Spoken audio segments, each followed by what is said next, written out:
Doncs avui ens hem reunit aquí a les agrupades de simbiosi fluvial, que com sabeu som Resilients Earth, els naturalistes, l'associació Silene i l'associació Hàbitats amb el suport de Forestal Catalana, per fer una trobada de grup, per poder generar vincles entre nosaltres, poder circular la comunicació i la informació que tenim de tots els projectes que fem cada una de les entitats a favor de generar més salut en aquest riu, en aquesta conca que tant estimem.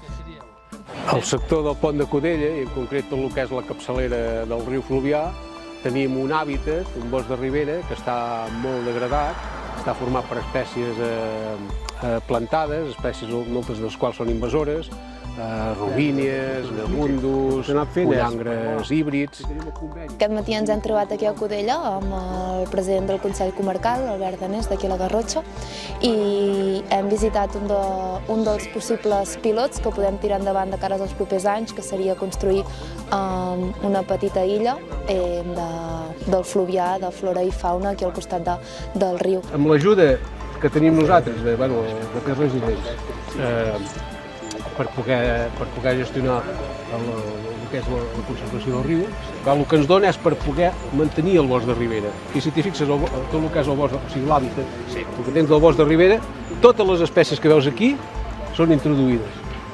No hi ha cap espècie autòctona. O sigui, hi ha negundus, hi ha plàtans, hi ha robínies, hi ha pollangres híbrids, tot és introduït. Aquest n'és un que s'hauria de tramitar amb l'ACA, de poder recuperar meandres. Fins i tot fer una illa aquí, una illa de biodiversitat, és molt interessant. Aquesta zona on estem ara a Codella és una zona espectacular per els seus trets naturals i paisatgístics i a més en el riu Fluvià. Per què? Perquè aquesta zona baixa l'aigua de les muntanyes que venen del Coll Sacabra i fa milers i milers d'anys, quan hi van haver les colades de lava, la lava va taponar el riu. Llavors aquí es va generar com tots uns embassaments d'aigua que van donar lloc també a aquest aqüífer fluvivolcànic que tenim protegit aquí a la vall des de fa poc temps, reconegut també a escala catalana. Un dels 3 aqüífers a nivell català fluviovolcànics, i hem estat parlant de tots aquests temes i la importància de tota aquesta zona de capçalera del riu per tot el riu. Ara ens mourem a Sant Jaume de Llierca, que és un dels llocs on hi estan fent un pilot de restauració fluvial.